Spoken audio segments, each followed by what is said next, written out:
Hey, this is a time of the year, or perhaps not quite yet, but very, very soon we'll start hearing all about resolutions. And, people are going to ask, what is your resolution going to be this year? And here it's going to be all over with so many ads, making us feel guilty, making us feel like we should take on this resolution or that one. And it's usually to sell us things, right? So today, I just wanted to take a few moments to talk about the difference between a resolution, a goal, and an intention, so that perhaps you better understand the difference and can choose which one of these is most appropriate for you in 2020.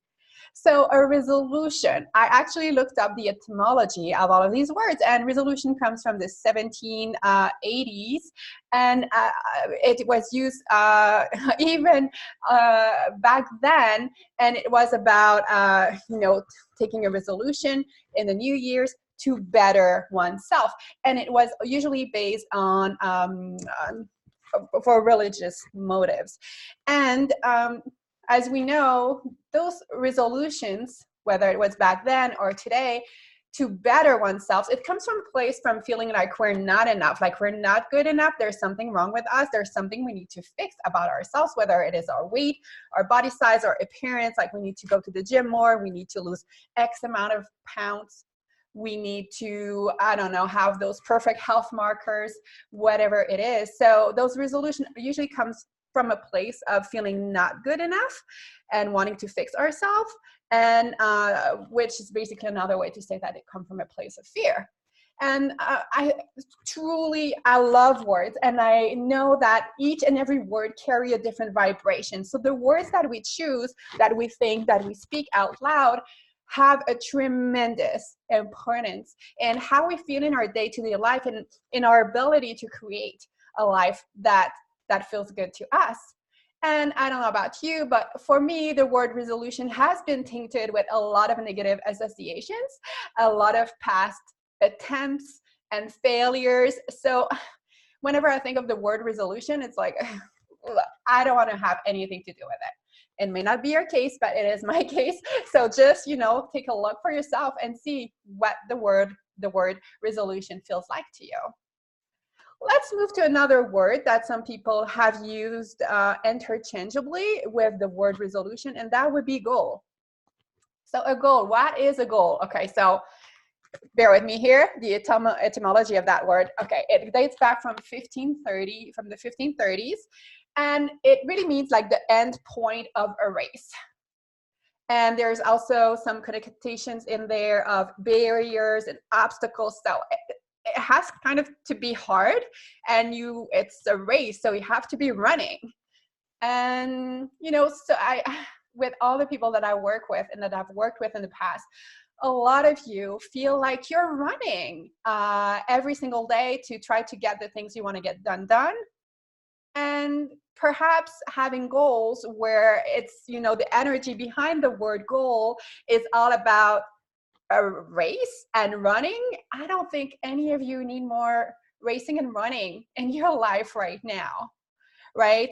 And the thing with goals is that usually, like, our goal may be, okay, I want to have enough money to buy that house, to buy that car. I want to go to the gym X times a week so that I can lose X pounds or look a certain way or gain muscle mass, so that then, so the goal is usually not really what we want. If you think about it, the goal is what we think we want or what we think we need in order to feel a certain way. Do you agree with that? Like, the number on the scale is not what will change my whole life. But in my previous way of thinking, if I reach that number on the scale, then I would be happy. Then I would be able to make that next career move. Then I will be able to have more money. Then I would be able to create those type of relationships that I want to have in my life. Then I would be able to try and get pregnant or whatever it is, And all of these goals, those things that we're chasing, are things that we think may help us feel more happy, feel more free, feel more love. But it's kind of going at it from the other way around. We're going at it from the outside in. We're chasing the form, the goal that we feel like it needs to take, instead of cultivating the feelings that we want to feel more of. So instead of chasing the form of that house, that car, that number on the scale, or that promotion at work, which is the form, why don't we cultivate the feeling that we want to feel more of? If we want to feel happier, if we want to feel more freedom, if we want to feel more love, why not start from the inside out and cultivate the feeling? And that's where intention comes in. Intention is actually a word that dates back from the late 14th century. And in the etymology, the root of the word, it's all about purpose, wish, desire. It's about directing one's attention and giving heed.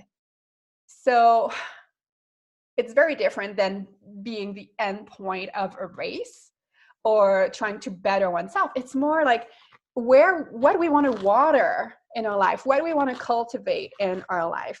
And also part of the etymology of the word intention, which I really love actually, is that it's about the heart and the emotions as much as it is about the mind and the understanding. Whereas the word goal or resolution are really more about the mind and trying to figure it out. But intention is really also about the heart and the emotions as much as the brain and understanding. So there's really alignment between the heart and the mind when we're talking about intentions. So my question for you is, what do you want to feel more of in 20? That could become your feeling word, your intention word for 2020. So again, instead of chasing goals, chasing the form to try to cultivate the feeling, to try to get to the feeling you want to feel more of, let's go at it from the inside out and cultivate those feelings and have them as intentions. So what is it that you want to feel more of in 2020? And then look at what are the projects or the creations you can have in your life this year that will allow you to cultivate more of that feeling. What seeds can you plant in your garden in 2020 that will allow to grow this intention and allow you to cultivate and feel more of these words, these feelings that you want to feel more of in 2020? Does that make sense? So I'm curious to hear, what are your thoughts, comments? What did you learn? What is your takeaway message from that? And even if you're not 100% sure yet, like what would be the feelings that you want to cultivate more in your life in 2020? I really would like to hear all about that. And I will share more about my own process with my reflection on the past year and intention setting for 2020. And if you need help with that, I also have my online workshop, which is 50% off if you get it by this Friday. So you can go to radicatanutrition.teachable.com to find it there and use the coupon code alignment2020. So see you very soon. So wishing you a beautiful day with intention, and I'll be here. So talk to you later.